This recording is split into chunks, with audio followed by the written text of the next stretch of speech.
Well,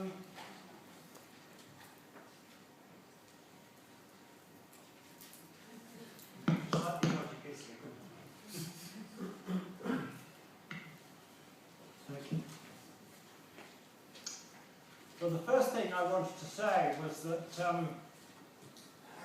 I've been working in this institution for 42 years or something, and before that I was doing other things. Before that I was a student here for a bit, so I had a long association with this university, and I love it and hate it. I mean, it's great in lots of ways, but it's a problem in lots of ways, and it's certainly, I would say, a university is a bit like the whole society. It's not a very integrated democratic entity. It certainly isn't that old idea of a self-governing community of scholars that I guess was the old idea of universities.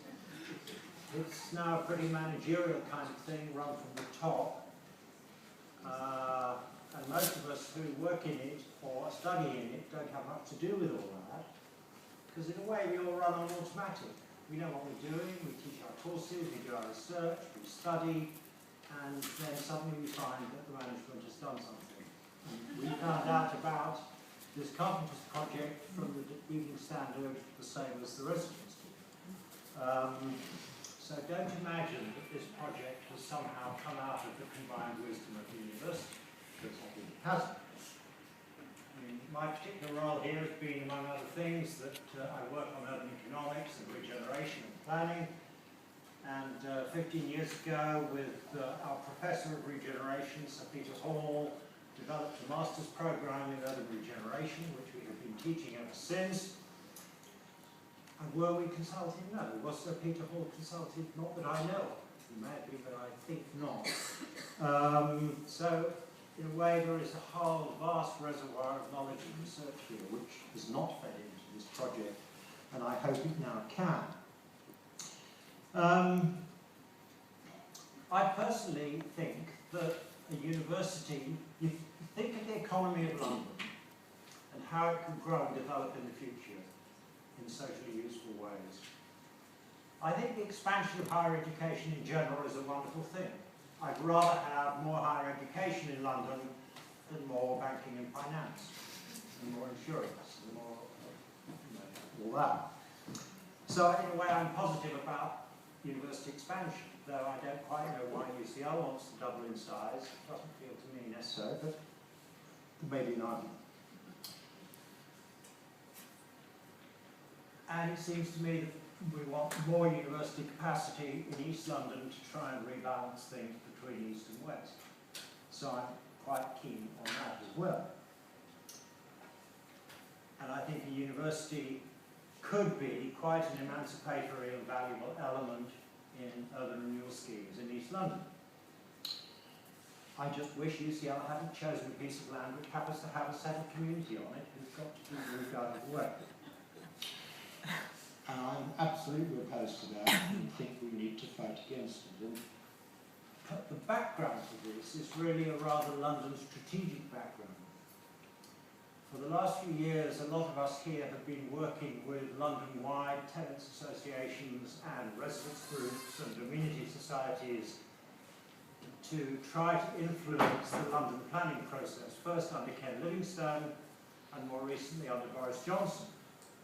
And a couple of years ago, there was a huge public inquiry at City Hall for 6 weeks, at which we were all giving evidence to an expert panel commenting on Boris Johnson's revisions to the London plan. And one of the big issues was the rapid loss of social rented housing in London, on which we assembled a great deal of data and argument and evidence, put it to the inquiry.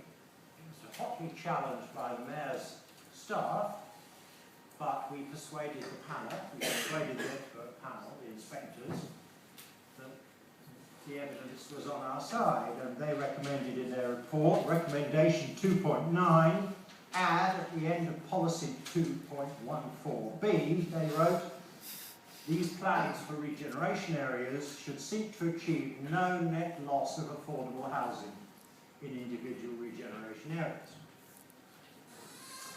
The mayor didn't have to accept these recommendations. The laws just changed, so the mayor can pick and choose whether he accepts recommendations of the panel or not.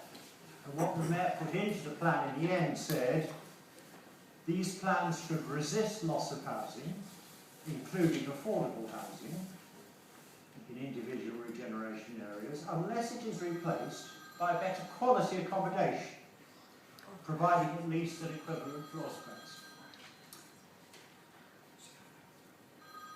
Is that yours or mine? It may be mine. In Michael, it says affordable, not social. Sorry. Michael, it says affordable, not social. Sorry? The report says affordable, not social. The report says affordable and not social, and then it says unless it is replaced by better quality accommodation, providing at least an equivalent floor space. So that's Boris's version of what the inspectors recommended. Now, I think things have got a lot worse in the last 2 years. The losses of social housing have become much more severe than they were in the period that we were studying and reporting on to the panel. It's really critical. We've lost the whole of the Haygate estate in Yellowcliff Castle, which is now boarded up and empty, and there are 3 occupied houses in that estate. There is a huge battle going on, as you probably know, at Gibbs Green Estate in the borough of Hammersmith and Fulham, which the council of Hammersmith and Fulham have decided they want to sell to Chaplin Counties, which is a huge development company redeveloping the whole of the Earl's Court area and disperse that community there, and that's the subject of a huge battle. And I was hoping Celine Kukowski was here or somebody from that campaign could talk about it. This is becoming a really, really serious problem. Now, coming back to carpenters, I mean, I gather carpenters originally had something like 700 social housing units, roughly, something like that. And it seems to me that any plan for carpenters ought to try to reinstate that amount of social housing, plus some space for the leaseholders and freeholders who live on the site, because they exercise the right to buy and are old members of that community who've chosen to go that way. Now, there's room to do all that. I mean, you'd have to do it at higher densities than the present estate is, but there's room to do it. There's room to do it with ground floors, with gardens and flats above and maisonettes above and stuff. We've got good examples all over the world, which Murray is much more expert about than me. So I think it could be done.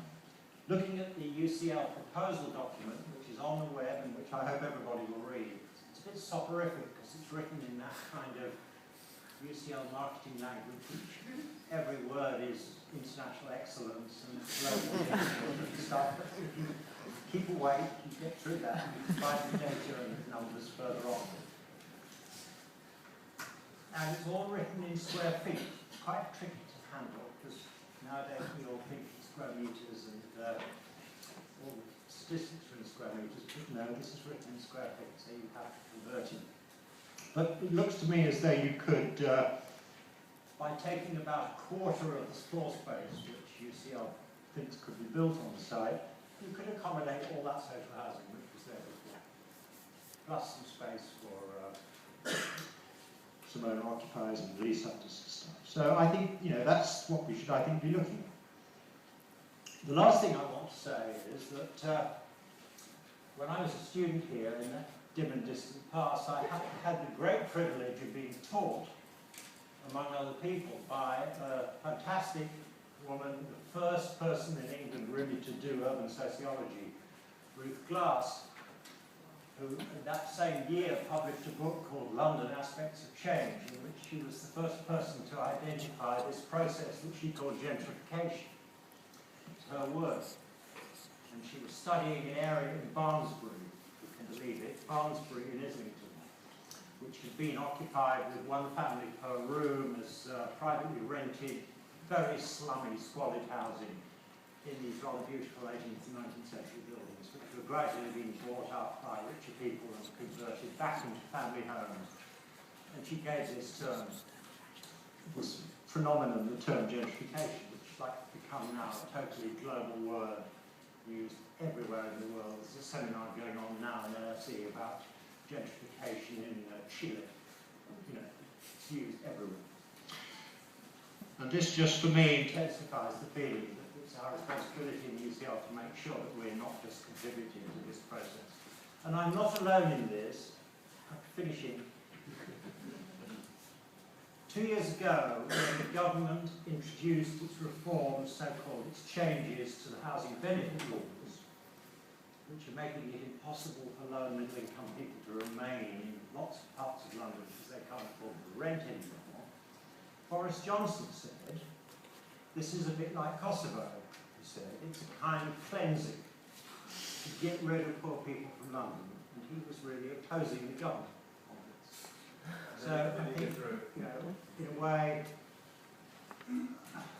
there's a very wide spectrum of support for retaining the social diversity and complexity of London by allowing low and middle income people to remain here and not be displaced. So I think there's a very important job for us to do here, and I'm very glad that UCL have said to us that they now accept there's going to be a wide public debate which will question all the assumptions of their plan, and I think that's what we need